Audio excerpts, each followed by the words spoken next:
Esteve 15 anos no Parlamento Europeu, regressou antes de terminar o mandato e logo direto para o governo da Aliança Democrática. É o Ministro da Agricultura e Pescas quem vai agora direto ao assunto. José Manuel Fernandes, bem-vindo, boa tarde. Boa tarde. Agradeço-lhe a sua disponibilidade para participar nesta emissão da Rádio Observador, emissão especial aqui na Feira Nacional da Agricultura.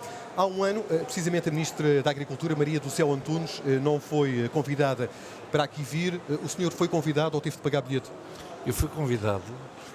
A senhora ex-ministra não foi convidada, mas tinham-lhe dito que se quisesse podia pagar bilhete. Eu não precisei pagar bilhete, fui convidado efetivamente, e a relação com os agricultores, o envolvimento, a cumplicidade que também é necessária está em curso, ainda que eles defendam os seus interesses, como têm obrigação, e nós temos de fazer o equilíbrio, e o equilíbrio significa procurar consenso.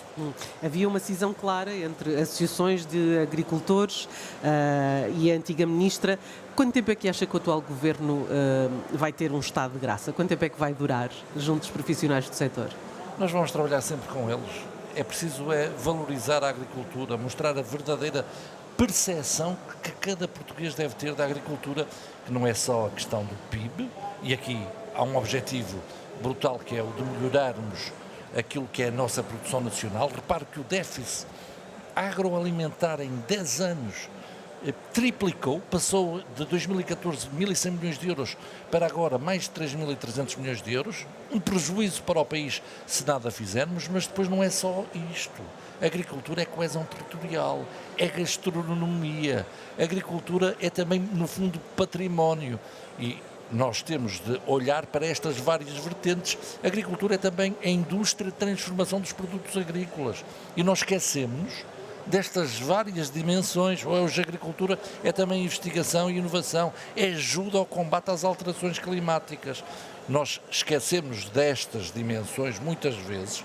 Uma grande parte dos portugueses, eu tenho que dizer, e até muitos partidos políticos, não valorizam os agricultores porque acham que ali não está muitos votos e, portanto, não lhes dão o valor que eles merecem.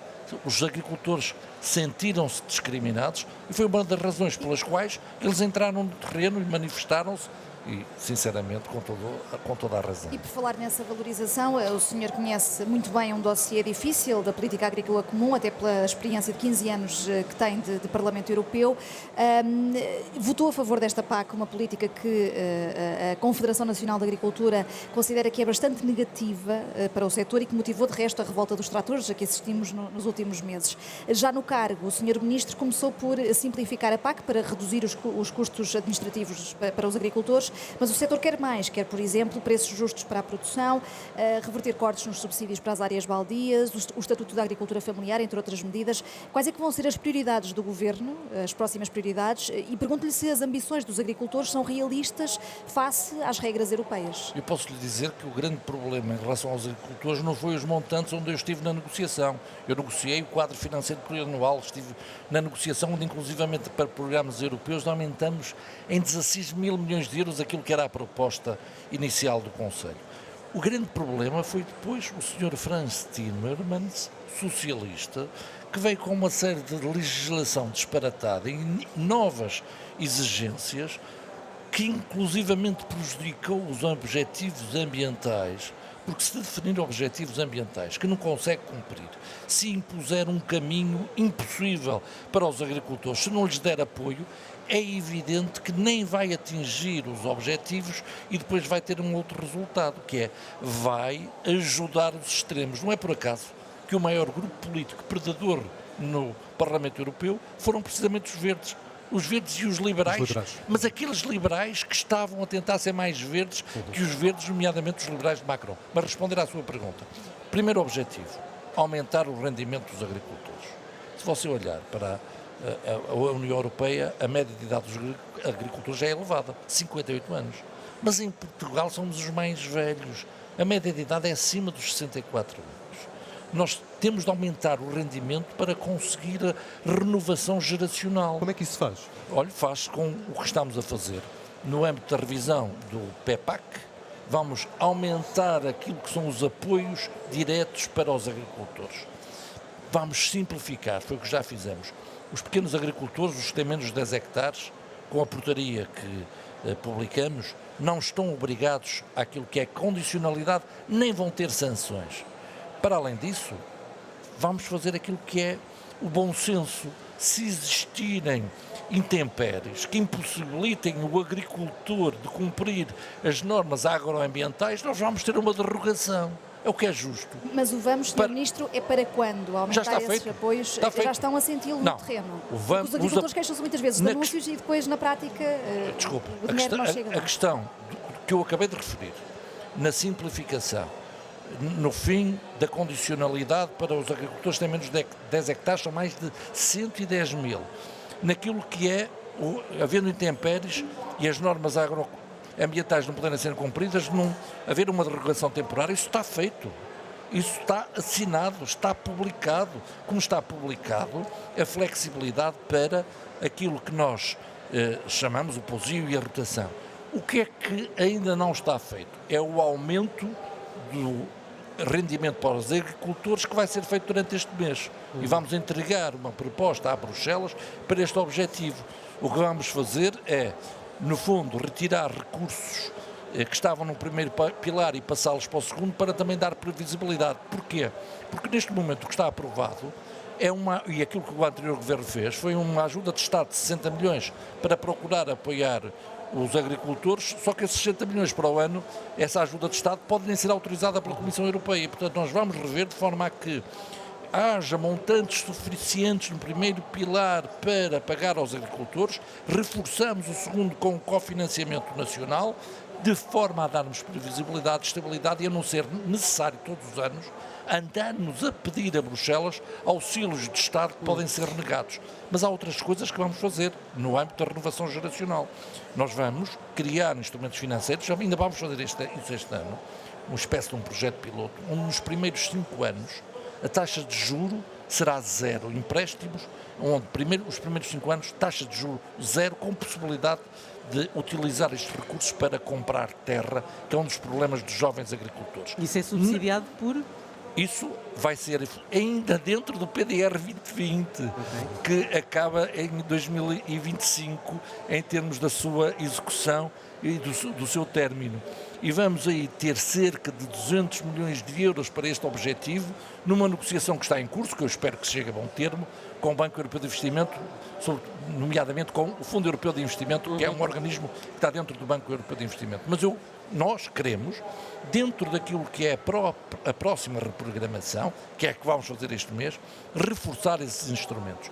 E dentro da renovação geracional, para além disso, vamos aumentar aquilo que se chama o prémio para o agricultor jovem, de forma a que ele tenha um apoio superior.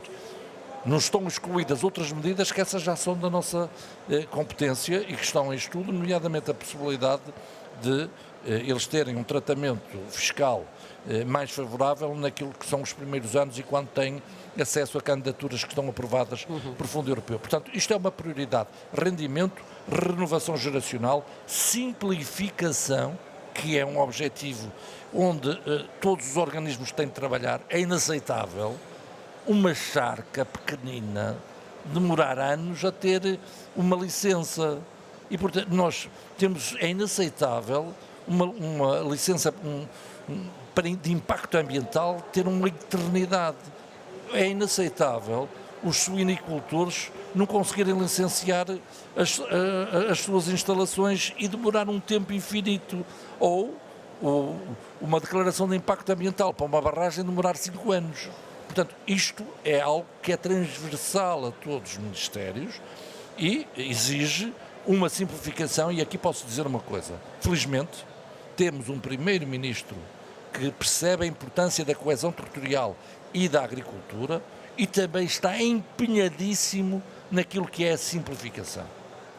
Há pouco falava nos prémios para o prémio para os jovens agricultores, que pretende aumentar. Qual é a ordem de grandeza desse aumento? É um aumento considerável. Eu não vou entrar em pormenores por uma razão muito simples. Na próxima semana teremos reuniões com as confederações e, portanto, a proposta que nós temos de negociação tem aquilo que eu acabo de referir, nomeadamente e sem entrar em grandes questões técnicas, mas não está finalizada e nós vamos envolver e ouvir. É evidente que haverá posições diferentes, não nos vamos esquecer dos baldios, mas nos baldios há aí outras questões e há algo que também vamos exigir em tudo, é que haja o máximo de correção, também o máximo de transparência, mas a questão da coesão territorial e dos baldios também está em cima da mesa, como é evidente, e teremos também aí uma atenção especial. Mas deixe-me dizer outra coisa, é que a política agrícola comum não pode ser só ela a ajudar o desenvolvimento rural. Nós falamos de agricultura de precisão. Se não existir internet nos meios rurais, como é que vai fazer a agricultura de precisão? Nós queremos utilizar os dados não só dos satélites europeus do programa Copérnicos, o Sentinel, como também estamos em curso com um projeto piloto para poder-se usar todos os dados que temos disponíveis, como por exemplo os do IPMA. Se um agricultor sabe que vai chover amanhã, deve desligar hoje a rega e, portanto, isto só é possível se existir conectividade. O que é que eu estou a dizer? Os programas operacionais regionais da política de coesão devem ajudar, mas também há um outro que deve ajudar. Sabe qual é? Por exemplo, o Compete 2030, porque a agroindústria ou a bioeconomia também ela é essencial e o Compete 2030 também tem de apoiar este tipo de indústria. A investigação é absolutamente essencial.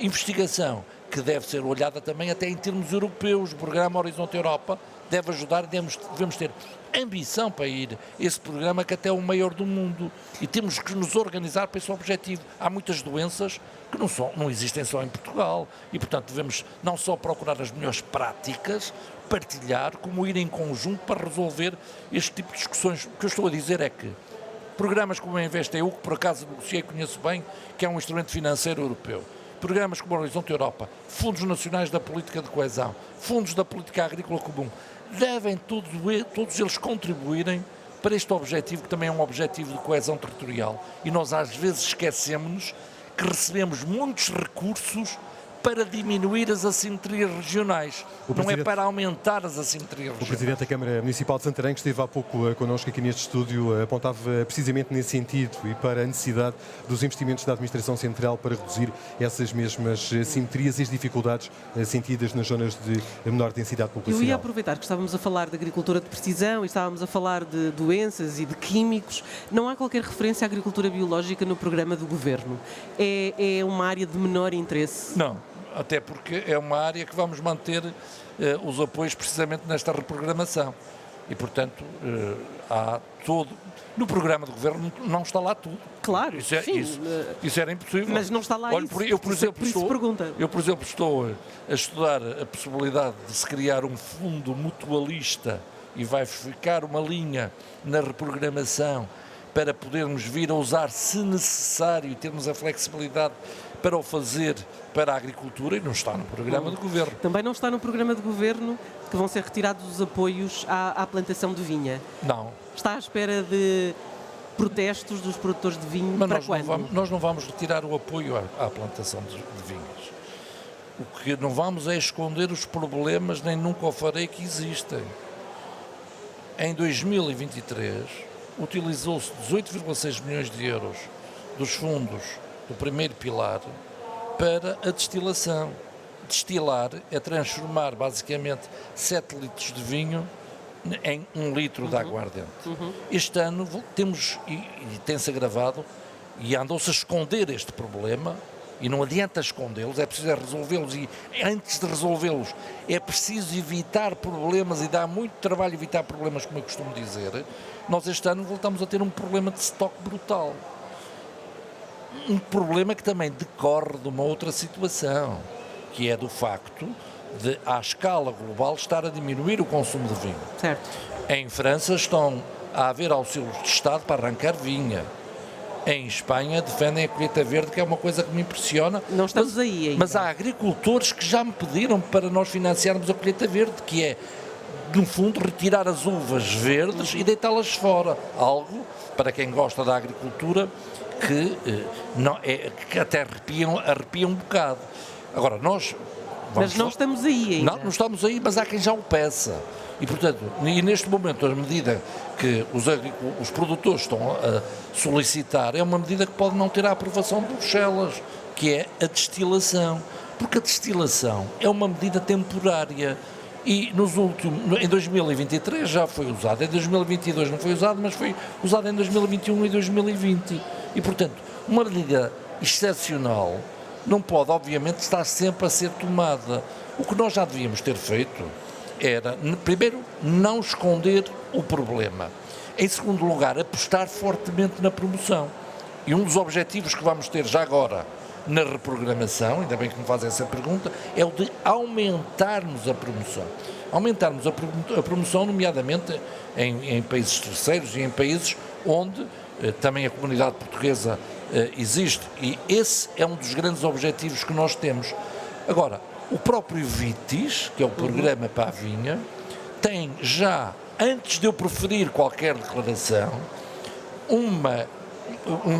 candidaturas muito abaixo daquilo que estava disponível, o que significa que os próprios produtores perceberam que começa a haver aqui uma dificuldade e nós queremos melhorar o rendimento dos produtores. Ora, isso não se faz a vender excessos, porque depois nem as vinhas, nem o vinho conseguem sequer vender. Sr. Ministro, duas perguntas mais. Vou-lhe fazer a primeira para respostas rápidas, já estamos a ultrapassar o nosso tempo. Temos assistido a várias votações no Parlamento que encurtam a margem do governo da AD para conseguir fazer passar as medidas do programa com que foi eleito para governar e agora com o resultado das europeias, que o PS venceu, há lições a tirar aqui, há um trabalho a fazer para promover um maior diálogo com a oposição? Mas o governo e, sobretudo, na Assembleia da República, o grupo parlamentar do PSD, onde o Soares tem feito um trabalho notável, tem promovido esse diálogo. Agora, nota-se que há quem não queira dialogar.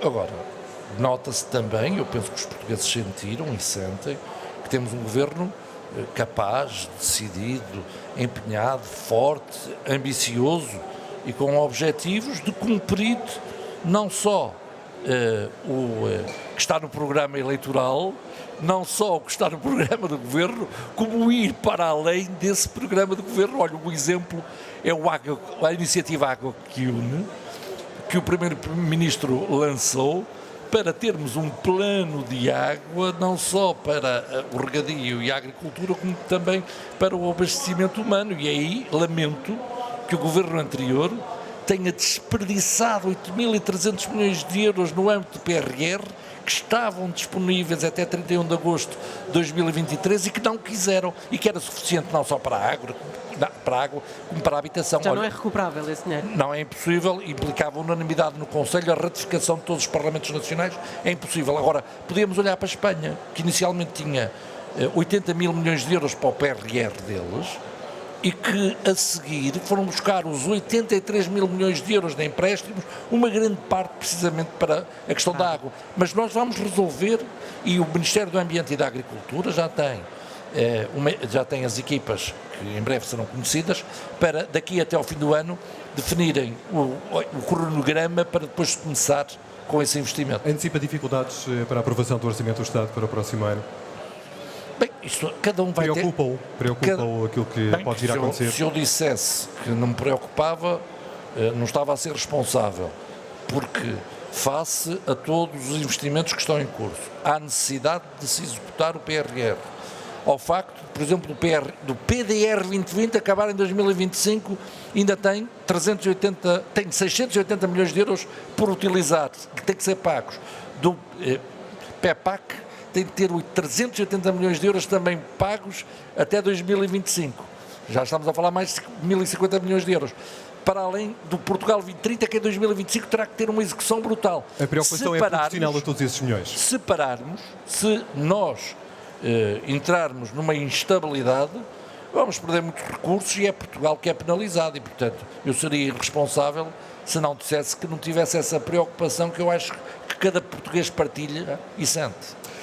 Sr. Ministro da Agricultura, José Manuel Fernandes, muito obrigado por ter vindo a esta tarde política da Rádio Observador. O Ministro da Agricultura na Feira Nacional da Agricultura, onde o Observador, a Rádio Observador, está hoje a transmitir. Foi mais um Direto ao Assunto. Já a seguir, a síntese de notícias.